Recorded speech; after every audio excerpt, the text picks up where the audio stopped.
എറണാകുളം പറവൂരിൽ ഇന്നലെ സങ്കടകരമായ വാർത്തയാണ്. വട്ടിപ്പലിശക്കാരുടെ ഭീഷണിയെ തുടർന്ന് ആത്മഹത്യ ചെയ്ത വീട്ടമ്മ. ആ വീട്ടമ്മയുടെ സംസ്കാരം എന്നാണ് ബന്ധുക്കൾ സംസാരിക്കുന്നുണ്ട്. നമുക്ക് കറക്റ്റ് എന്നോട് നേരത്തെ പറഞ്ഞിട്ടില്ല, 2023 എന്നാണ് പറഞ്ഞേക്കണത്.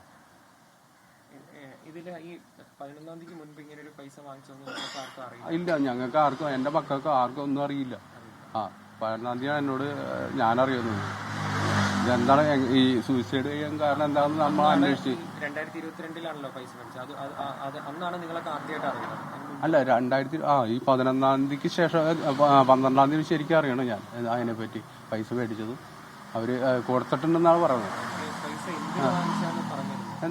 ഞങ്ങൾ ഇവിടെ കട നടത്തുന്നുണ്ട്, കടയും പിന്നെ അതുപോലെ തന്നെ പുള്ളിക്കാരത്തി സൈഡ് ബിസിനസ് ആയിട്ട് തുണി കൊന്തയുടെ ബിസിനസ്സൊക്കെ ഉണ്ട്. അപ്പോൾ അത് കെട്ടിത്തരുമ്പോൾ നമ്മൾ റെഡി പൈസ അങ്ങോട്ട് കൊടുക്കണം. അപ്പോൾ അങ്ങനെ ഇതിനുള്ളതൊക്കെ ആയിട്ടാണ് മേടിച്ചേർന്നത്. അപ്പോൾ പൈസ തിരിച്ചു കൊടുത്തത് അതിൻ്റെ ആവശ്യത്തിന് വേണ്ടിയാണ് പഠിച്ചേർന്നത്. അത് ഈ 5 ലക്ഷം വെച്ച് 2 ഗഡുക്കളായിട്ടാണ് കിട്ടിയെന്നാണ് പറഞ്ഞത് എന്നോട്. ഒറ്റ ഇതല്ല കിട്ടിയത്. അതുപോലെ തന്നെ അവർക്കും അത് അങ്ങനെ കൊടുത്തിട്ടുണ്ടെന്നാണ് പറയണത്. 5 ലക്ഷം വെച്ച് കൊടുത്ത് പലിശയും കൊടുത്തിട്ടുണ്ട്. ഈ 2-2.5 വർഷക്കാലം ആയിട്ടുണ്ടാവുമെന്ന് തോന്നുന്നു. അതിന്റെ പലിശയൊക്കെ 1,10,000 രൂപയോളം വെച്ച് കൊടുത്തെന്നാണ് കഴിഞ്ഞ ദിവസങ്ങളിൽ എന്നോട് പറഞ്ഞത്. ഇങ്ങനെ പൈസയുടെ കേസ് പറഞ്ഞായിരുന്നു, ബ്ലേഡിന് പൈസ മേടിച്ച കേസൊക്കെ പറഞ്ഞായിരുന്നു. 10% അത് പറഞ്ഞായിരുന്നു.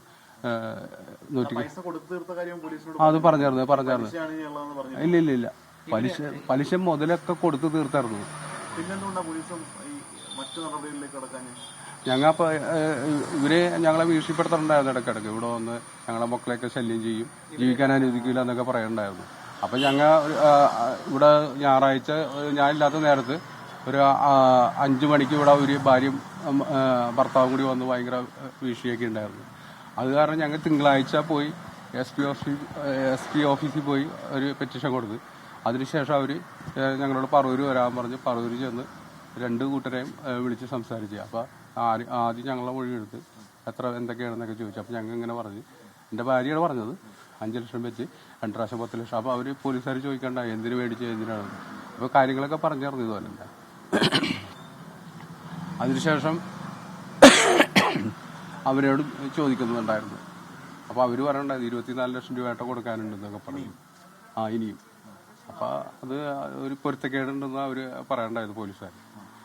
പിന്നെ ഞങ്ങളോട് ഔത്തേറ്റില്ല, അവർ അവിടെ ഒറ്റക്കേരുത്തി ഞാൻ സംസാരിച്ചു, ഭാര്യന് മറ്റേ അവരെയൊക്കെ. പിന്നെ പുറത്ത് ഞങ്ങൾ ഇറങ്ങിയപ്പോൾ അവർ ഇങ്ങനെ കുറെ ഭീഷണിപ്പെടുത്തലൊക്കെ ഉണ്ടായിരുന്നു. പുറത്തെന്ന് പറഞ്ഞാൽ റൂമിൽ നിന്ന് പുറത്തിറങ്ങിയപ്പോൾ ഇങ്ങനെ നിങ്ങളെ ജീവിക്കാൻ അനുവദിക്കില്ല എന്നൊക്കെ പറഞ്ഞ് ഭയങ്കര ഇതൊക്കെ ഉണ്ടായിരുന്നു. അതിന് പറഞ്ഞായിരുന്നു അവർ. പോലീസ് നേരത്തെ ഒന്നും പറഞ്ഞില്ല. അവര് ആദ്യം അവരെന്നിട്ട് അത് കഴിഞ്ഞിട്ട് ഇങ്ങോട്ട് വിട്ട് കഴിഞ്ഞപ്പോൾ ഞങ്ങളൊരു 1/2 മണിക്കൂർ അവിടെ ഇരുത്തിയതിനു ശേഷമാണ് ഞങ്ങളെ വിട്ടത്. അപ്പോൾ അവരിവിടെ ആദ്യം ഇവിടെ വന്നുകൊണ്ട് എൻ്റെ മകൻ ജോലി കഴിഞ്ഞ് വന്നിട്ടുണ്ടായിരുന്നു.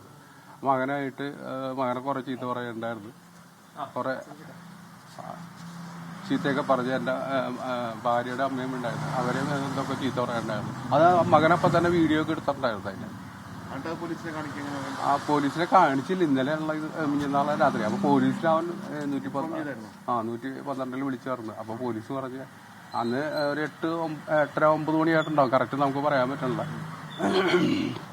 അപ്പൊ അവിടെ പോലീസുകാരൻ പറഞ്ഞ് നിങ്ങൾക്ക് എന്തെങ്കിലും പരാതി ഉണ്ടെങ്കിൽ അവിടെ ചെന്ന് എഴുതി കൊടുക്കാൻ പറഞ്ഞു. അപ്പൊ അന്ന് പോകാൻ പറ്റിയില്ല. പിന്നെ ഇന്നലെ പോവാന്ന് വെച്ചപ്പോ അവര് ജോലി കയറിയിട്ട് അധികം നാളായിട്ടില്ല.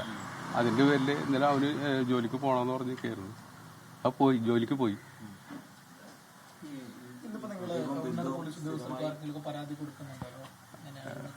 ഇന്ന് ചിലപ്പോ ഒരു വക്കീലായിട്ട് ഞങ്ങൾ സംസാരിച്ചിട്ട് ചിലപ്പോൾ കൊടുക്കാൻ സാധ്യതയുണ്ട്. മുഖ്യമന്ത്രിക്ക് പരാതി കൊടുക്കാനായിട്ട് ഞങ്ങൾ ആ വക്കീലായിട്ട് സംസാരിച്ചിട്ടേ പറയാൻ പറ്റുള്ളൂ. അതിനെപ്പറ്റി എനിക്ക് കറക്റ്റ് പറയാൻ പറ്റില്ല. ഞാൻ ആദ്യമായിട്ടാണ് ഇത് അറിയണത്.